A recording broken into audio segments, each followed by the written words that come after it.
할렐루야. 네, 하나님께서 우리에게 주시는 말씀은 누가복음 15장입니다. 누가복음 15장 4절에서부터 7절까지입니다. 네, 돌아가면서 한 절씩 읽도록 하겠습니다. 교독하도록 하겠습니다. 네, 제가 먼저 읽겠습니다.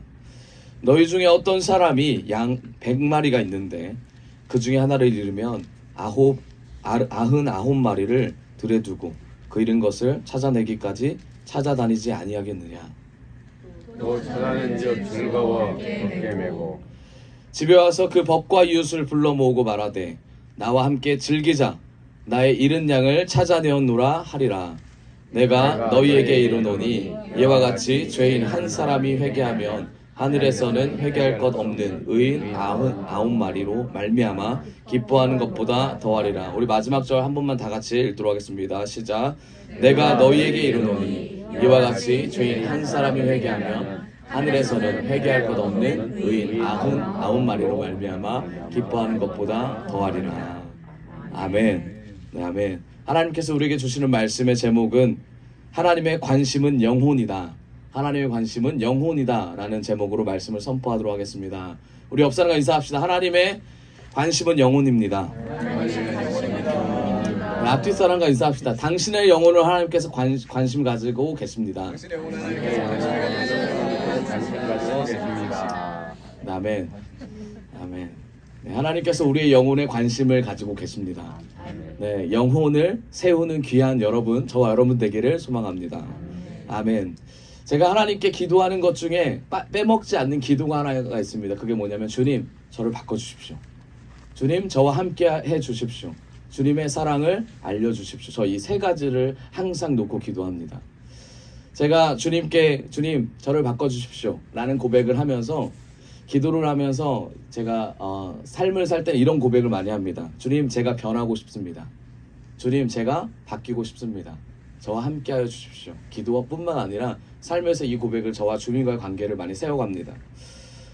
이 고백을 하는 저를 돌아봤을 때 변하지 않는 내가 너무나 좌절이 되는 거예요.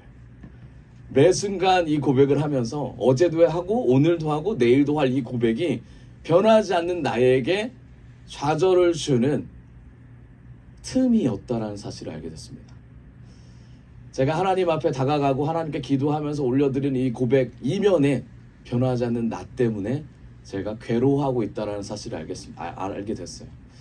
그러고 나서 다시 한번 선포했습니다. 주님, 변하지 않아도 변할 수 있는 은혜를 주십시오. 네, 바뀌지 않는 상황이라도 바뀔 수 있는 은혜를 주십시오. 앞에 단어를 하나 더 붙였습니다.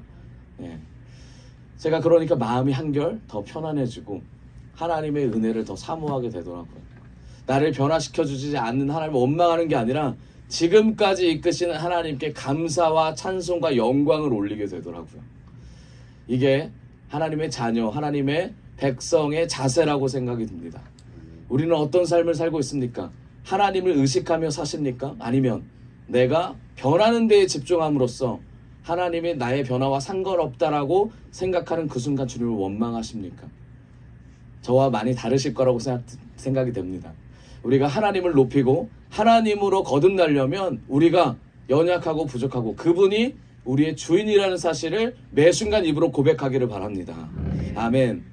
제가 변하는 거, 제가 영적으로 변해가는 거에 집중을 하고 있습니다. 그런데 놀랍게도 세상 사람들을 만나면 그들 또한 변화되는 데 집중을 하고 있습니다.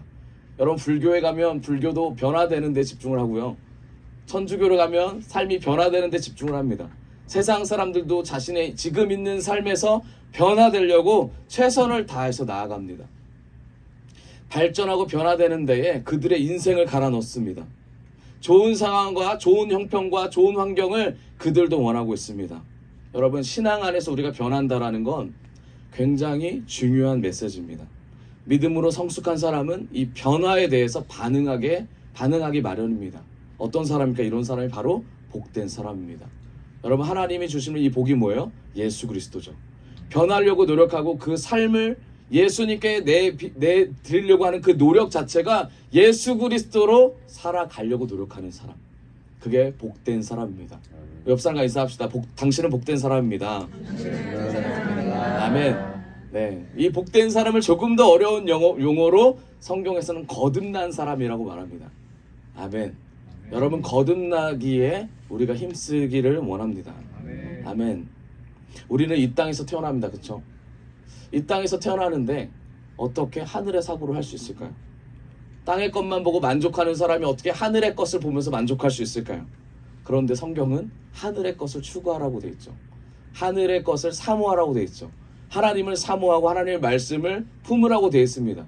그런데 이 땅의 사고와 이 땅의 행동과 이 땅의 모든 가치관으로 사는 우리가 어떻게 하늘의 것을 품을 수 있을까요? 그건 예수님이 우리 안에 들어와 계실 때 하늘의 것을 바라볼 수가 있습니다. 여러분, 우리가 하늘의 것을 바라본다고 말을 하면서 땅의 말을 하고 있지 않는지, 하나님을 추구하고 하나님의 주인이라고 말하면서 이 땅의 것을 위해서 삶을 살아가고 있지 않은지를 점검했으면 좋겠습니다. 제가 다큐멘터리를 하나 봤는데요. 강원랜드에 대한 다큐였습니다. 궁금하더라고요. 강원랜드는 도대체 어떤 곳일까? 강원랜드를 봤더니 거기에 계시는 분들이 60세 이상이 제일 많다라고 돼 있어요. 60세 이상이 한 80%입니다. 그걸 보면서 궁금한 거예요. 처음에 질문을 던지는 내용이 뭐였냐면 이들은 왜 여기까지 들어왔을까? 이게 질문이었어요. 그리고 60대의 리더라고 하는 강원랜드 안에서도 리더들이 있더라고요. 서로 이 게임하는 곳에서 아침에 개장할 때 줄을 서서 개장할 때 1시간 전에 줄을 서서 들어가더라고요. 다 줄 맞춰서 이렇게 들어가요. 들어가는데 3개월 된 사람, 1년 된 사람, 10년 된 사람, 20년 된 사람, 30년 된 사람, 40년 된 사람까지 봤습니다. 그 사람들이 매일 아침에 만나서 매일 대화를 합니다. 너 얼마 땄어? 너 얼마 잃었어? 이거 물어보지 않아요. 오늘 어때? 기분이 어때? 어제는 잘 잤어? 근황을 물어봅니다. 근데 그들의 마음씨가 어떤 마음이냐면 나는 잘 될 거야 라는 마음이 숨겨져 있어요. 제가 그걸 보면서 놀랐던 건 뭐냐, 아까 그 질문에서 PD가 그런 질문을 하는 거예요. 사람들한테 왜 어떻게 여기까지 오게 됐습니까? 그랬더니 처음에 하는 말이 뭐냐면 발을 잘못 들여서, 기쁨을 잘못 알게 돼서, 즐거움을 잘못 알게 돼서, 그리고 나서 원금이 생각나서 여기서 머물고 있다. 그러면서 물어봐요. 그럼 지금 오늘 할 돈은 얼마입니까? 그랬더니 자기가 그 국민연금 있잖아요. 그거를 다 빼가지고 오늘 여기다가 올인할 거라는 거. 그리고 그 사람이 끝나고 물어봤습니다. 그걸 다 잃었어요. 하루 만에. 그러면서 60대의 장, 70대의 장을 찾아갑니다. 이 PD가. 어디까지 갔냐면 제일 최고령은 누굴까? 저도 궁금하더라고요. 최고령이 여기 있다는 사실이 궁금하더라고요. 갔어요. 노름의 아버지라 불리는 사람입니다. 최고령을 봤습니다. 93세 할아버지가 2층 집에 올라가서 내일 노름을 할 생각을 가지고 앉아 계시더라고요. 모든 사람들이 하는 말이 뭐냐면 내가 여기를 잘못 들어왔다. 근데 거기요, 멍청하거나 어리석은 사람이 들어가 있는 게 아닙니다. PD가 찍은 사람이 누구냐면 학교 선생님, PD가 찍은 사람이 교수, 검사, 변호사 출신, 다 사회에서 성공했다고 하는 사람들이 들어와 있어요. 근데 그들이요, 돈이 없었던 게 아니에요.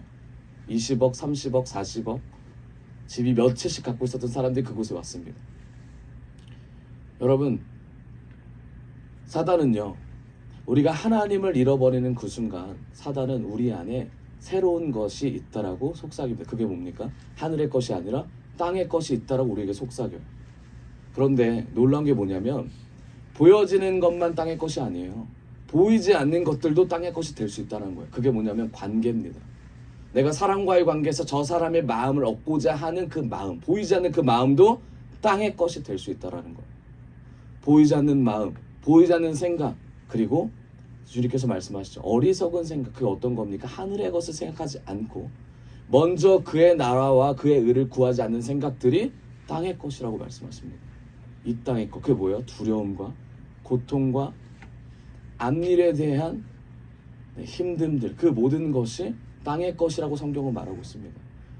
여러분, 우리가 노름을 안 하고 우리가 하나님 앞에 말씀으로 살아간다고 말을 합니다. 그렇죠?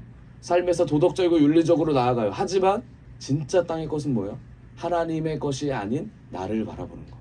하나님의 것이 아닌, 하나님의 관계가 아닌, 하나님과의 관계가 아닌 나와 다른 사람의 관계, 하나님과 나의 1:1 관계가 아닌 부부와의 관계, 형제와의 관계, 자녀와의 관계를 신경 쓰는 그 관계가 땅의 것이라는 거예요.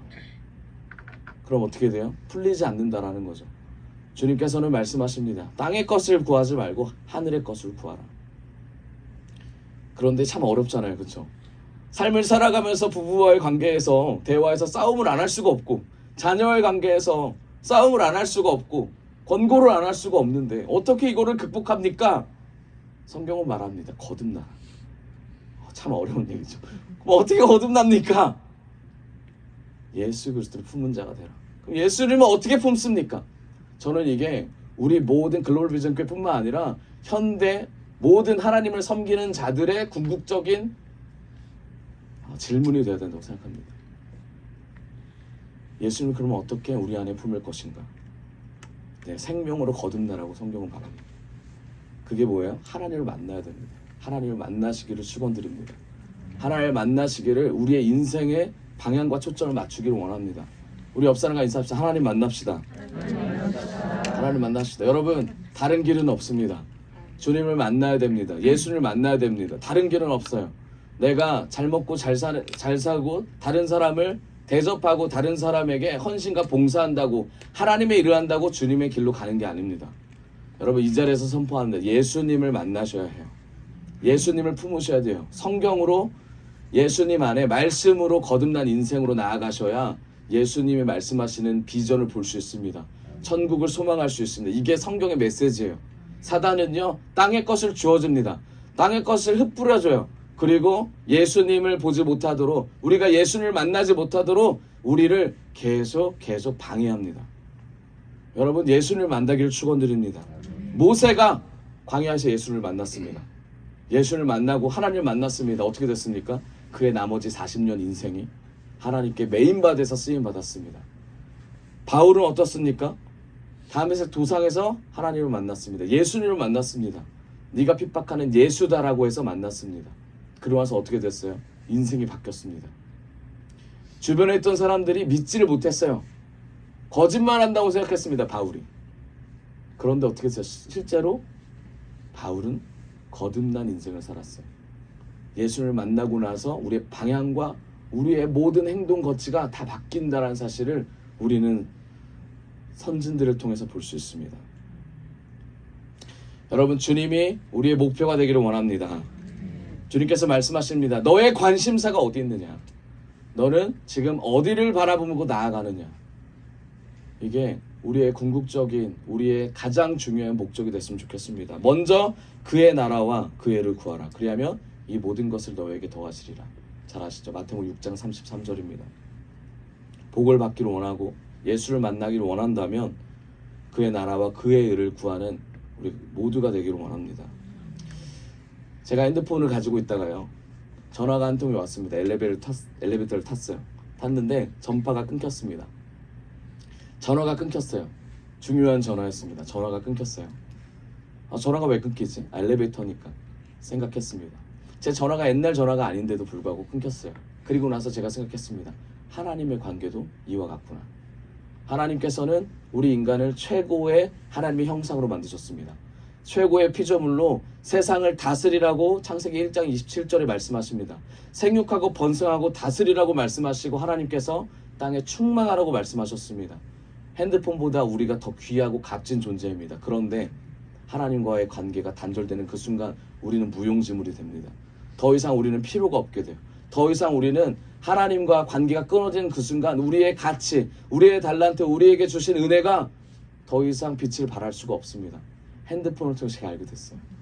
여러분, 일상생활에서 하나님과의 관계는 굉장히 중요해요. 우리가 기도하러 나오고 말씀 보면서 하나님의 관계도 중요하지만 그보다 더 중요한 건 삶에서 잘 작동하는 게 중요한 겁니다. 안테나가 잘 잡혀야 되고요. 하나님의 음성을 들을 수 있는 자세가 돼야 되고요. 항상 손에 쥐고 있어야 됩니다. 무엇을 쥐고 있어야 돼요? 말씀을 쥐고 있어야 됩니다. 왜 그렇습니까? 옆 사람이 말을 걸 수가 있어요. 전화 왔는데 말 걸 수가 있고요. 제가 엘리베이터에 탔는데 엘리베이터 타지 못했다라고 저를 눈을 막을 수가 있습니다. 우리 인생이 이와 같더라고요. 여러분, 주님 앞에 제대로 서서 가고 계십니까? 우리 가정이 잘 되고 잘 나아가고 있다고 내가 잘 나아가고 있는 게 아닙니다. 나와 하나님의 관계를 세우기를 원합니다. 좋은 차를 가지고 있어도 연료를 채우지 못하면 가지 못합니다. 좋은 옷이 있어도 이 옷이 몸에 맞지 않으면 옷을 입을 수가 없습니다. 마찬가지예요. 좋은 몸을 가지고 여러 가지 하나님께서 주신 달란트가 많이 있어도 결국 하나님과 연합되지 못하면 그 사람은 하나님 앞에 쓰임 받을 수가 없습니다. 그럼 우리가 무엇을 바라봐야 됩니까? 하나님 앞에서 내가 하나님과 연결되고 있는지를 점검하셨으면 좋겠습니다. 여러분, 하나님과의 관계가 그 무엇보다 소중합니다. 그 무엇보다 가치 있습니다. 그 무엇보다 우선시 되어야 합니다. 왜 그렇습니까? 하나님이 우리의 주인이시기 때문입니다. 하나님이 우리의 전부이시기 때문입니다. 예수 그리스도가 우리의 전부이시기 때문입니다. 하나님의 뜻과 우리의 뜻이 맞을 때 하나님의 비전을 우리가 품을 수 있고 그 비전을 품게 하나님이 이끌어 주실 줄 믿습니다. 우리의 인생이 변할 겁니다. 아멘. 아멘. 여러분, 우리 인생이 변하려면, 우리가 거듭나는 인생으로 가려면 우리의 가치관과 그리고 우리가 추구하는 모든 것들이 예수 그리스도 안에서 뒤바뀌어야 될 줄 믿습니다. 남이 원망하고 남이 다른 것을 원할 때 같이 원망하고 같이 다른 것을 원한다면 우리는 절대 세상을 이길 수가 없습니다. 여러분, 세상을 이기는 힘은 말씀에 있습니다. 세상을 이길 힘은 나에게 주어진 말씀이 내 입으로 선포될 때, 세상을 이기는 힘은 나에게 주어진 말씀이 다른 사람에 의해서 선포될 때가 아니라 나에게 주어진 말씀이 내 입으로 선포될 때 이길 수 있습니다. 먼저 그의 나라 그의 를 구한다는 그 말씀이 내 입에서 선포될 때, 주님, 내가 말씀에 힘입어 먼저 주님의 나라와 주님의 의를 구합니다. 내 영혼이 내 앞길이 막혔을지라도 주님이 하셨다라는 것을 제가 이 시간 선포합니다. 주님, 제가 주님의 자녀고요. 주님, 제가 주님의 종이고요. 주님이 나의 주인이십니다. 주님, 제가요 아무것도 아니지만 주님께서 쓰신다면 제가 주님 앞에 발벗고 나갈 마음의 준비를 하겠습니다. 주님, 은혜를 주시옵소서. 이 고백이 우리에게 임하기를 원합니다. 주님은요 이런 사람을 원하십니다. 주님은요 이런 사람을 들어 쓰시기를 원합니다. 이 사람이 주님의 사람입니다. 그런데요, 이것보다 우리가 원하는 게 뭡니까? 하나님의 축복을 받았다고 하는 사람들의 모습을 보면 모방하려고 노력합니다. 와, 저 사람이 하나님께 헌신했더니 저런 은혜를 받았대. 저 사람이 주님께 기도했더니 저 은사를 받았대. 저런 은혜를 받았대. 저 사람이 기쁘대. 그런데 그게 중요한 게 아닙니다. 마음이 기쁘지 않고 괴로울지라도 주님이 우리와 함께 하신다면 그 괴로움이 주님한테 영광이 될 줄을 믿습니다. 왜 그렇습니까? 우리 영혼이 훈련을 받는 과정이기 때문입니다. 성경을 보면 너무 잘 알고 있죠. 다윗을 통해서 그 괴로움을 우리가 느낄 수가 있습니다. 바울을 통해서 그 괴로움을 느낄 수가 있어요. 다니엘을 통해서 느낄 수가 있어요. 선진들을 통해서 느낄 수가 있어요. 마음에 괴로우십니까? 힘드십니까? 환난을 당하고 계십니까? 하나님 앞에 이 괴로움을 토로해 보십시오. 하나님 앞에 이 괴로움 가운데 나아가 보십시오. 그게 바로 거듭난 인생입니다. 거듭난 인생 가운데 예수가 들어오면 우리는 이전 것은 지나갔고 보라 새 것이 되었도다. 고린도후서 5장 말씀입니다. 여러분, 이 말씀을 우리가 집중한다면 새로운 피조물이 되는 그 기쁨을 누릴 수가 있습니다.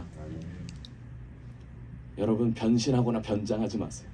제가 많이 해봤는데요, 변신하거나 변장하는 게 아니라 있는 그대로 하나님께 나아갔으면 좋겠습니다. 근본적인 변화가 뭡니까? 이 땅에서 태어난 우리가 하나님과 연합하고 회복되는 거, 단절된 삶에서 하나님의 비전을 품는 거, 어디에서 품습니까? 골방에서 품는 거예요. 어디에서 품는 거예요? 말씀을 듣다가 품는 거예요. 세상의 경험이 아니고요, 내 지식이 아니고요, 책을 보다가 깨닫는 게 아니고요, 말씀 안에 말씀이신 예수님, 말씀이신 성령님, 삶으로 나타내시는 성령님의 은혜 안에 우리가 거할 때 이걸 깨달을 수 있습니다. 그럴 때 하나님 나라에서 하나님 나라의 백성으로 우리가 삶으로 살아낼 수 있음을 믿습니다. 여러분, 그런데 우리가 단계 가운데 힘들 때 우리가 하나님을 찾을 때가 있어요. 그렇죠? 저도 많이 그런데 제가 요즘 많이 힘듭니다. 힘든데 하나님의 말씀까지 막 찾을 때가 있어요. 그런데 제가 이 고민을 합니다. 하나님, 제가 힘든데 하나님 찾습니다. 저는 진짜인가요? 가짜인가요? 제가 이 고민을 많이 해요. 그러다가 하나님께서 응답을 주셨던 게 뭐냐면 그 마음이 그대로 가면 진짜고, 하나님의 은혜를 줘서 문제를 해결했는데 네 마음이 돌이키면 가짜다. 문제를 줬어요. 문제를 줬는데 문제를 주어서 여기 막 나옵니다. 기도 막 해요. 열심히 해요. 최선을 다해서 주님 막 합니다. 소리 지르고 막 해요. 근데 문제가 해결됐어요. 근데 문제가 해결되고 안 와요. 기도도 안 보고 말씀도 안 봐요. 상처받았다고 막 힘들어해요. 진짜입니까 가짜입니까? 네, 뭐 가짜라고 말할 수 없지만 가짜에 좀 가까워지는 좀 이미테이션 같은 느낌이죠. 네. 그러면 우리가 점검해 봐야죠. 나는 주 앞에서 진짜인가 가짜인가. 여러분 속지 마십시오. 내가 은혜를 받았다고 나는 은혜를 받은 자가 아닙니다. 삶을 살아내는 자가 은혜 받은 자입니다. 우리 옆 사람 인사합시다. 속지 마십시오. 속지 마십시오. 한 번 더 인사합시다. 네 자신에게 속지 마. 다시 한 번 더 내 자신에게 속지 마세요. 내 자신에게 속지 마세요. 네, 아멘. 네, 우리는 속고 속이는 존재죠. 네, 서로가 말씀을 나눌 때 어떻게 생각합니까? 아, 저 사람은 은혜로워. 아, 나는 좀 뒤처지네. 절대 그렇지 않습니까? 서로 속고 속이는 겁니다. 오늘 일어나고 내일 또 일어나면 또 달라요. 이 가족 안에서 많이 일어나죠. 여러분 하나님 앞에 우리가 속고 속이는 존재가 아니라 새로운 피조물이 되기를 원합니다. 아멘. 우리가 왜 새로운 피조물이 되지 못합니까? 우리가 변화에 관심 없기 때문이에요. 하나님이 누구신지, 하나님이 나에게 어떤 계획을 갖고 계신지를 우리가 궁금하고 그걸 놓고 하나님 앞에 고군분투한다면 주님께서 우리를 새롭게 만드셔서 사용하실 줄을 믿습니다. 아멘. 하나님은 그러면 누구에게 관심 가질까요? 이게 사실 중요한 메시지입니다. 하나님은 누구에게 관심 가지고 누구의 기도를 더 집중해서 들을까요? 오늘 제목이 뭐였죠? 관심은 영혼입니다. 네, 깨어 나가겠습니다. 하나님의 관심 영혼에게 있죠. 그렇죠? 한 영혼에게 집중하는 자에게 하나님의 관심이 있습니다. 하나님의 관심을 받는 우리가 되길 원합니다. 한 영혼을 천하보다 귀히 여기신다 라는 거 들어보셨죠? 하나님께서는 한 영혼을 천하보다 귀히 여기신다. 많이 들어보셨을 겁니다. 성경에 없는 말입니다. 이 말은 성경에 없습니다. 제가 혹시나 있는지 계속 찾아봤는데 없더라고요. 네, 성경에 없지만 이 말은 어떤 말이에요? 굉장히 성경적이죠. 그렇죠? 성경적이에요. 왜 그렇습니까? 마가복음 8장 36절입니다. 하나님의 마음을 대변하고 있기 때문입니다. 마가복음 8장 36절 있나요? 없어요? 네, 제가 읽도록 하겠습니다. 사람이 만일 온 천하를 얻고도 자기 목숨을 잃으면 무엇이 유익하리요? 여러분, 온 천하를 얻어도 목숨을 잃으면 유익하지 않다. 목숨이 그만큼 중요하다는 얘기를 합니다. 이 목숨. 여러분, 우리가 생각하는 이 목숨이 뭐죠? 죽으면 끊어지는 이 목숨을 생각할 수 있죠. 그렇지만 성경이 말하는 이 목숨은 영원한 생명을 얘기합니다. 천하를 얻고 끊어지는 거, 없어질 것을 다 얻을지라도 없어지지 않을 것이 사라지게 되면 유익하지 않다라는 게 주님께서 주시는 메시지예요. 그럼 뭡니까? 하나님께서는 없어질 것을 보는 게 아니라 없어지지 않을 것에 집중하고 계신다라는 거예요. 우리가 가진 재물과 우리가 가진 명예와 우리가 가진 의로움을 하나님께서 집중하시는 게 아니라 그게 다 없더라도 하나님을 향해서 살려고자 하는 마음, 주를 위해서 죽으려고자 하는 마음, 이 마음이 있다면 주님은 그것을 가지고 기뻐하신다라는 거. 왜 그렇습니까? 영원한 생명과 연결되기 때문이에요. 그게 천국 백성이죠. 영원한 생명과 연결되는 것이 천국 백성은 이라는 것은 이 땅의 것이 그렇게 중요하지 않다라고 마음속으로 붙잡으면서 나아가는 삶입니다. 할렐루야. 물론 우리가 이 땅에 많은 거 있지 않지만 많은 거 있지 않은 사람이 더 갖고 싶어 하는 게 근본적인 생각이죠. 원래 왜 그래요? 그게 죄성이에요. 죄성이에요. 많은 걸 다 가졌어도 창세기 3장에 어떤 일을 합니까? 다 다스리고 다 가져도 선악을 알게 하는 나무를 쳐다도 보지 말라고 했던 하나님, 만지지도 말라고 했던 하나님. 그런데 그게 너무 탐스럽게 보이는 게 인간의 눈이라는 거예요. 주님께서 그걸 통해 우리가 순종하는 법을 배우기를 원합니다. 그런데 우리는 그거를 무시하죠. 왜 그렇습니까? 우리 안에 탐심이 더 크기 때문입니다. 주님이 주인 된 게 아니라 내가 주인 돼서 내 마음이 가는 대로, 내 마음이 원하는 대로, 내 마음이 행동하는 대로, 그게 인본주의죠. 그게 처세술이죠. 그게 MZ세대가 요즘 외치는 프레임이죠. 세상이 말하는 프레임이죠. 이게 모든 세상 곳곳에 숨겨져 있습니다. 그렇기 때문에 회사를 아무리 힘들게 들어가도 내가 원하지 않으면 관두려고 하는 그 마음. 여러분, 삶을 살아내기를 원합니다. 여러분, 하나님께서 주시는 이 단순한 이 목숨이 아니라 영원한 생명과 연결되기 때문에 영원한 생명 안에 들어가는 귀한 은혜를 누리기를 원합니다. 온천하를 얻고도 지옥에 떨어진다는 말입니다. 온천을 얻고도 하나님과 연합해서 갈 수 없다는 얘기를 주님께서 말씀하고 계십니다. 그렇기 때문에 지옥으로 가는 영혼들을 주님께서 붙잡으려고 하십니다. 많은 걸 얻어도 온천을 다 얻고도 그 목숨이 더 소중하다는 말입니다. 영원한 미래를 주님과 연합하며 꿈꾸기를 원합니다. 세상은 장차 없어질 것들에 집중합니다. 우리 주변, 우리 생각, 모든 세상들은 없어질 것에 집중해요. 그런데 주님은 없어질 것보다 없어지지 않을 것에 집중합니다. 누가복음 우리가 읽은 여기 장에는 15장에는 비유가 이제 세 가지가 나오는데 잃은 양과 드라크마 그리고 집을 나간 둘째 아들의 내용이 나옵니다.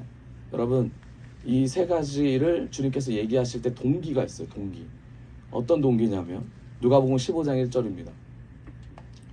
같이 읽어볼까요? 시작. 모든 세리와 죄인들이 말씀을 들으러 가까이 나오니. 네, 2절입니다. 바리새인과 서기관들이 수군거려 이르되 이 사람이 죄인을 영접하고 음식을 같이 먹는다 하더라. 아멘.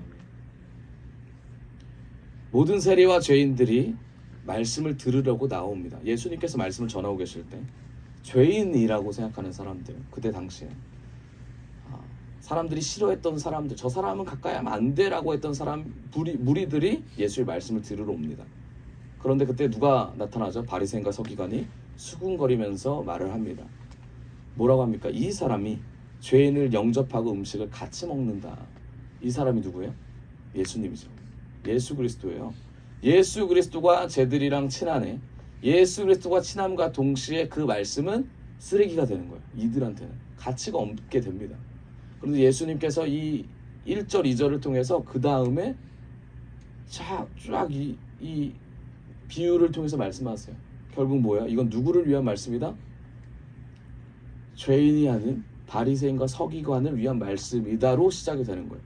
예수님께서 하신 말씀이 바로 거기에 시작합니다. 예수님께서 바리새인과 서기관들에게 깨닫게 하시려고 말씀을 선포하십니다. 우리가 읽었던 본문이 어떤 내용이었어요? 잃은 양에 대한 얘기입니다. 잃은 양. 왜 바리새인과 서기관을 통해서 잃은 양에 대한 얘기를 하실까? 여러분, 예수님의 원칙이 뭔지 아세요? 제가 말씀을 보면서 느꼈던 게 하나예요. 예수님이 나와 다른 점. 그게 뭐냐면 그 사람이 어떤 사람이든 그 사람이 어떤 생각을 갖고 있든 모든 사람에게 똑같이 대하시는 게 예수님의 마음입니다. 모든 사람에게 예수님은 똑같이 복음을 전하세요. 세리든 죄인이든 바리새인이든 그렇지 않듯이 똑같이 말씀의 자리에서 말씀을 전하십니다. 그런데 그 말씀을 듣는 사람의 자세와 태도가 다르다는 얘기예요. 그런데 그거를 예수님께서 아셨습니다. 그걸 아시고 예수님께서 말씀하시는 거예요. 잃은 양을 비유하시면서. 그럼 누구에 대한 얘기를 하십니까? 회개하는 자에 대한 얘기를 하십니다. 누구에 대한 얘기예요? 바리새인과 서기관에 대한 얘기를 하세요. 여러분, 예수님은 누구에게 관심 있어요? 영혼에게 관심 있습니다. 그 사람이 어떤 프레임을 가지고 예수님을 비난하고 모욕하고 상관없어요. 그냥 예수님은 예수님의 마음, 하나님의 마음으로 영혼을 향한 마음으로 선포하십니다. 여러분, 우리가 내일 모레 이제 체육대회예요. 체육대회 때 많은 사람이 올 겁니다. 말을 험하게 해서 하는 사람도 있을 거고요. 행동을 험하게 하는 사람이 있을 거고요. 무례한 사람도 있을 거고요. 너무나 말을 안 하는 사람도 있을 거고요. 잘 따르지 않은 사람도 있을 거예요. 그렇지만 그 자리가 어떤 자리입니까? 예수님 안에서 하나 되는 자리예요. 그런데 우리가 어떻게 바라볼 수 있어요? 정죄하는 마음으로 바라볼 수 있어요. 이 사람이 20살 먹고 30살 먹고 왜 이렇게 행동해? 나는 저때 안 했는데. 이렇게 바라볼 수 있다라는 거예요. 그런데 주님 말씀하시는 게 뭐예요? 모든 사람은 주님 앞에서 말씀을 들어야 될 사람입니다. 모든 사람은 주님의 은혜로 주님의 형상대로 지어진 자들입니다. 그렇기 때문에 그들을 바라보는 우리의 시선, 우리의 마음, 우리의 눈이 어떤지를 점검하라고 주님께서 이 말씀을 우리에게 주셨습니다. 결국 뭐예요? 예수님은 그 누구도 배척하지 않으셨다는 거예요. 왜요? 사도 바울도 예수님을 통하여 변화됐기 때문입니다. 그는 변화를 통하여 이방인의 선지자가 됐어요. 이방인을 전도하는 전도자가 됐습니다. 여러분, 니고데모는 어떻습니까? 예수님을 찾았던 이 니고데모는 예수님의 말씀을 들었어요. 만약에 예수님께서 배척했다면 니고데모가 찾아왔을 때 분명히 못 오게 했을 겁니다. 근데 그러지 않았다라는 거예요. 우리가 말씀을 통해 알 수 있듯이 모든 사람에게 예수님의 마음을 품을 수 있는 너그러움이 있어야 될 줄 믿습니다. 결국 하나님께서는 한 영혼을 집중하고 계신다는 사실을 알게 돼요. 거듭난 인생이 어떤 사람이에요? 복된 인생이 어떤 사람이에요? 한 영혼에 집중하는 사람이에요. 그 집중하는 우리의 마음이 됐으면 좋겠습니다. 맡기신 영혼을 빼앗기지 않으려고 예수님께서 몸부림치셨어요. 예수님께서는요, 이 영혼을 위해서 최선을 다해서 하나님의 뜻대로 살려고 노력하셨습니다. 요한복음 16장 1절입니다. 요한복음 16장 1절 같이 한번 읽어봅시다. 시작. 내가 이것을 너에게 이름은 너희로 실족하지 않게 하려 함이니. 세 번역에 이런 말씀이 이렇게 말합니다. 내가 너에게 이 말을 한 것은 너희를 넘어지지 않게 하려는 것이다. 요한복음 16장 말씀이 어떤 말씀이냐면 예수님께서 이제 십자가 사건 이제 들어가기 바로 직전입니다. 들어가기 전에 예수님께서 말씀하시는 거예요. 제자들 불러놓고 뭐라고 하냐면 야, 나 이제 죽어. 나 이제 죽거든. 이렇게 말씀하세요. 근데 이 말씀 왜 하실까요? 죽고 살아나면 와우 이렇게 되면 되잖아요. 왜 이 말씀 하셨을까? 여러분, 이게 정답이에요. 이게 답이에요. 너희를 넘어지게 하지 않기 위해서. 한 영혼도 예수가 죽었을 때 와 죽고 끝났다 이 말을 그냥 거기서 종결시키지 않기 위해서 예수님께서 말씀하십니다. 이 말 뭐라 그래요? 내가 죽고 다시 내가 일어날 거야. 살아날 거야. 야 믿어. 이게 예수님의 메시지예요. 여러분, 고난에 참여하고 계십니까? 반드시 일어나실 겁니다. 반드시 예수 그리스도를 우리가 영접하고 예수 그리스도 안으로 살아간다면 예수님이 우리 안에 들어오셔서 기쁨이 넘치게 될 것입니다. 믿으세요? 아멘. 이 환난 가운데 예수 붙잡고 나아가면 천국 백성으로 살 수 있는 은혜를 주실 거예요. 거듭난 은혜를 주신다고 말씀에 적혀 있는데 우리는 그걸 믿지 않는다라는 거예요. 예수님의 목적은 뭐예요? 실족하지 않는 영혼을 만드는 거예요. 한 사람도 제자일지라도 3년 3개월 반을 따라다녔어도 실족한다라는 거예요. 왜요? 인간이니까. 죄인이니까. 죄된 인간으로 예수를 볼 수 없으니까, 비전을 볼 수 없으니까 예수님께서 직접 말씀하십니다. 나 죽어. 근데 살아날 거야. 믿어라. 라고 말씀하시는 거예요. 나 앞으로 환난 당해. 처참해. 그런데 살아날 거야. 시험에 들지 말라는 얘기를 주님께서 하시는 거예요. 그러면서 뭐라고 하세요?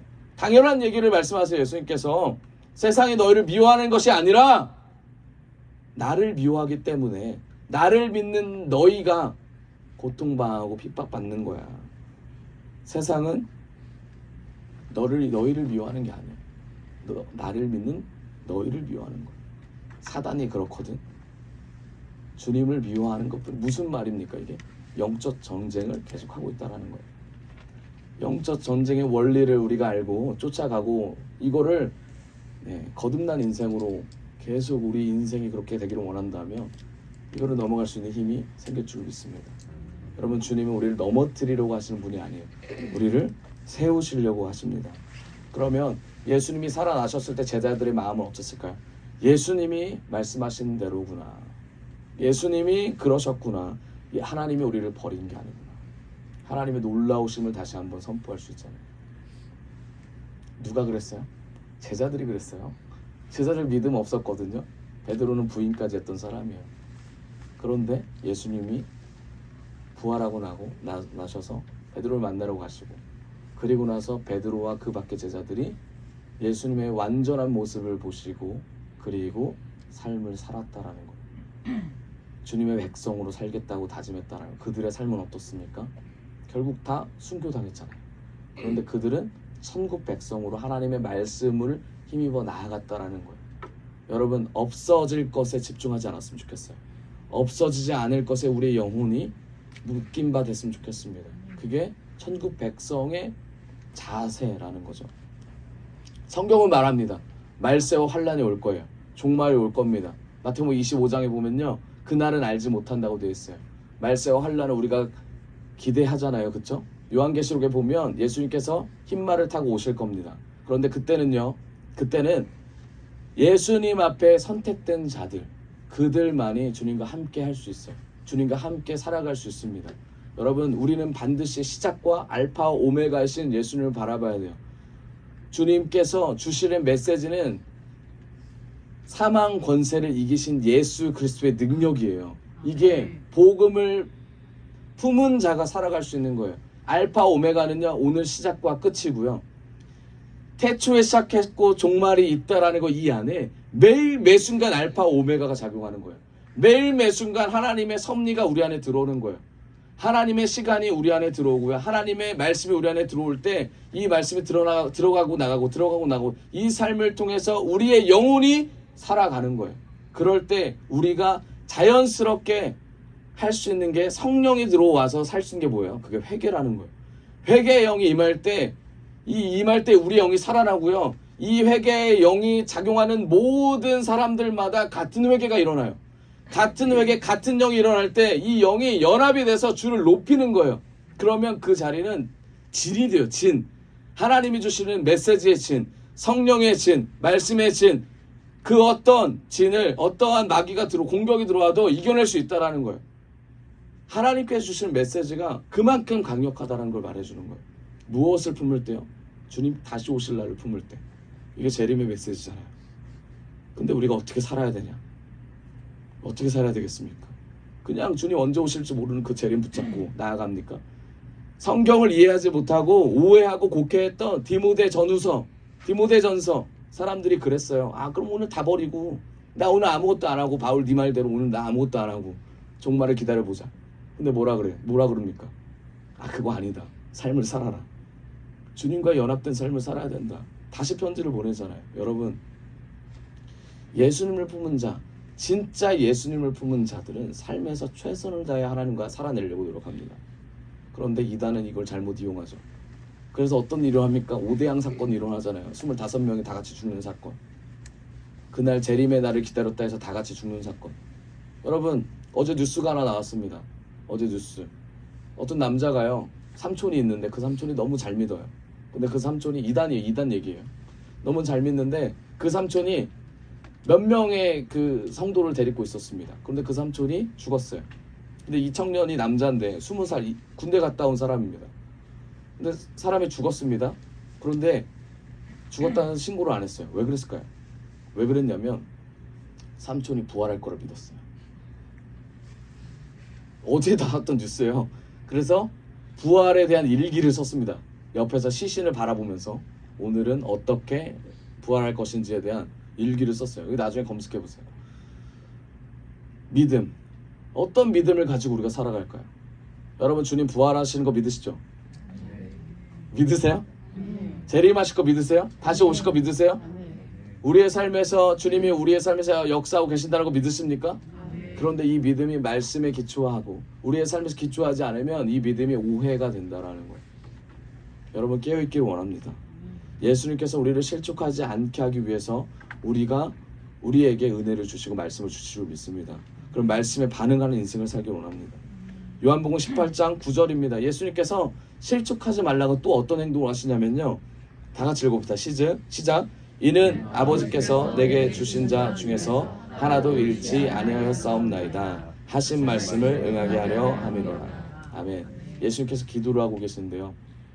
가룟 유다가 예수님을 팝니다. 그리고 병정들이 예수님을 찾아갑니다. 새벽이었어요. 밤중 늦은 이제 새벽 넘어갈 때 제자들이 함께 걸어 나오는데 베드로가 아시죠? 네, 칼을 빼가지고 잡아가는 병정의 귀를 뺍니다. 그런데 예수님께서 이제 붙여주십니다. 근데 그건 이제 부수적인 내용이고요. 예수님께서 그때 뭐라고 하시냐면 이런 말씀하세요. 나 잡혀갈 거야. 얘들아, 나대지 마. 사실 이런 말씀이세요. 너희들 가만히 있어. 나 잡혀가야 돼. 근데 그 내용이 뭐냐면 이 얘기예요. 아버지께서 내게 주신 자 중에서 하나도 잃지 않게 하려 함이라. 이게 무슨 말입니까? 내가 잡혀갈 때 어떻게 잡혀갈까? 나는 몸부림치고 잡혀가고 싶지 않아 라고 말하고 잡혀간다면 그걸 지켜본 제자들 어때요? 뭐야? 나한테 얘기했던 예수님의 말이 다르잖아. 그런데 하나님의 메시지는 뭡니까? 잡혀가야 된다라는 거예요. 그것을 제자들을 바라보면서 예수님이 이루려고 하시는 거예요. 실족하지 않게 하기 위해서. 결국 그 제자들이 나중에 그때 그랬구나를 깨닫기 위해서 이 말씀을 예수님께서 전달하셨다라는 거예요. 무엇을 말하고 있습니까? 환난을 당하시는 예수님, 그리고 그것을 미리 알려주신 예수님. 여러분, 예수를 믿으면 환난을 당할 줄 믿습니다. 사단마귀는 절대 가만두지 않아요. 사단마귀는 우리를 어떻게 해서든지 예수와 멀어지게 만듭니다. 교회 안에서 시험 들게 만들고요. 교회 안에서 성도 간의 교제 가운데 분명히 틈을 노릴 겁니다.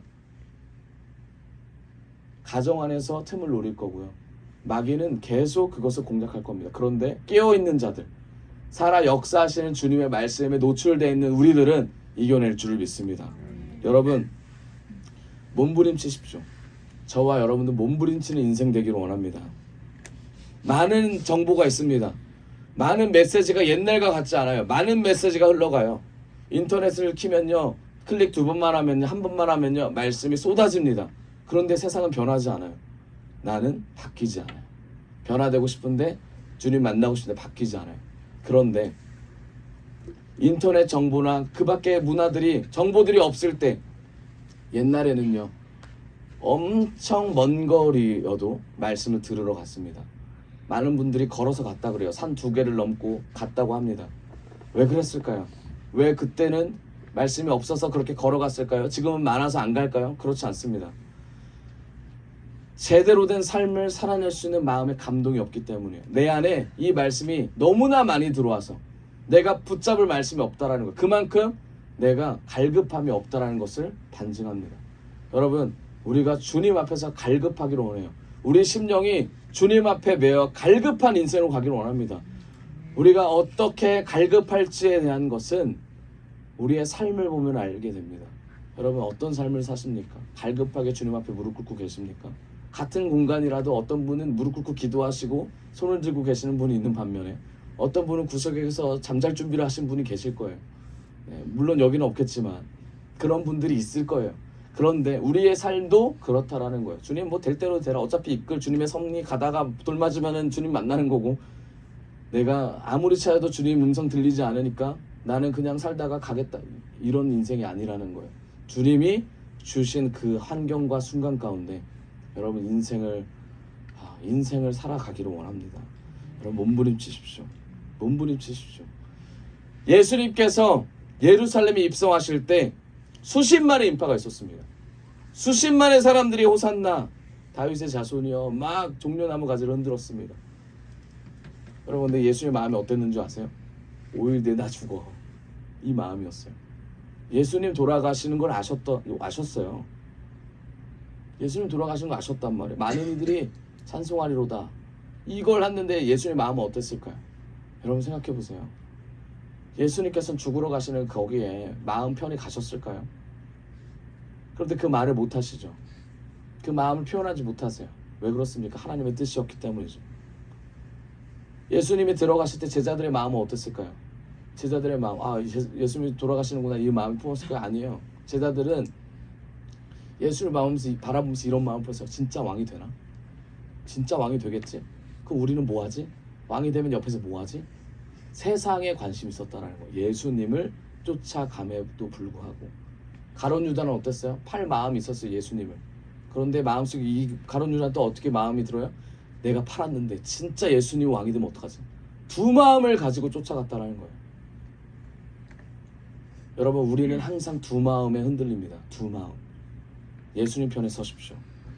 그런데 그 마음을 먹고 있는 제자들의 마음을 예수님이 아셨을까요? 모르셨을까요? 아셨다라는 거예요. 사람들의 마음이 중요한 게 아니에요.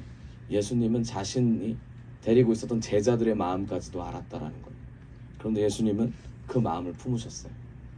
그게 누가 됐든 예수님께서 품으셨다는 게 중요하다는 거죠. 그리고 예수님께서 그들을 품고 그들을 이끄셨어요. 어디까지 이끄셨어요? 죽음의 자리까지 이끄셨어요. 여러분, 우리가 결단해야 될 줄 믿습니다. 여러분, 절대로 영혼을 정죄하지 않았으면 좋겠어요. 내 자신도 정죄하지 않았으면 좋겠습니다. 영혼에 대해서 상처될 말을 하지 않았으면 좋겠어요. 여러분, 내 자신을 향한 거짓의 말들, 그리고 내 자신을 비난하는 말들, 그리고 좌절하는 말들, 두려운 말들, 그런 마음을 품지 않았으면 좋겠습니다. 여러분, 하나님께서 우리를 사랑으로 만드셨어요. 하나님의 형상으로 만드셨습니다. 여러분, 하찮은 것들 때문에, 하찮은 말 때문에, 없어질 말들 때문에 우리가 마음에, 주님이 만들어주신 이 마음에 상처를 품고 나아가지 않았으면 좋겠습니다. 오늘 이 시간 여러분, 우리 모두 상처가 있잖아요.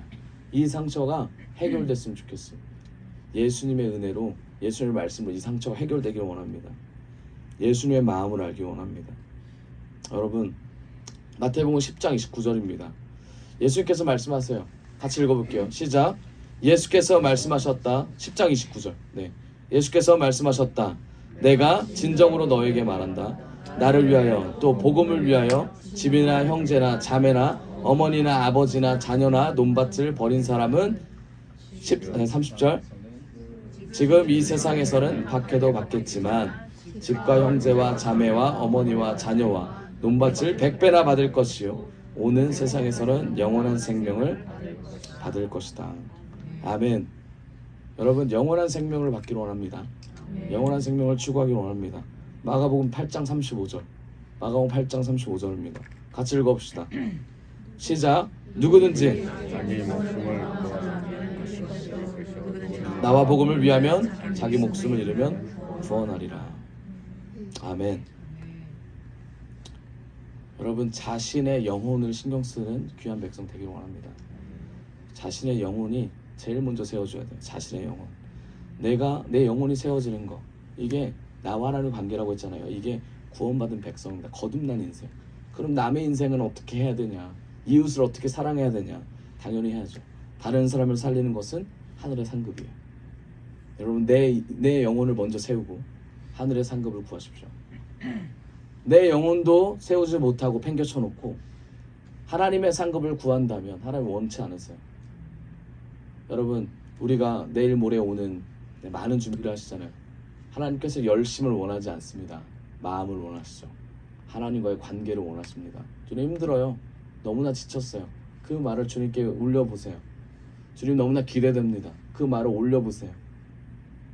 그러면 주님께서 응답하실 줄 믿습니다. 여러분, 이제 말씀의 결론을 맺겠는데요. 제가 거듭난 인생부터 계속 말씀드렸어요. 그런데 가장 핵심적인 내용은 이 결론입니다. 여러분, 우리가 하나님께서 집중하시는 건 영혼이라고 말씀드렸어요. 내 영혼을, 그리고 상대의 영혼을 하나님께서 원하십니다. 그런데 이 영혼을 원하는 이유가 있어요. 그게 뭐냐면, 주님께서는 우리를 만드셨을 때 주님의 형상으로 만드셨어요. 겉에만 보이는 게 아니라 내면까지도 주님의 형상으로 만드셨습니다. 그게 무슨 말이냐면, 하나님이 거할 처소를 만드셨다는 거예요.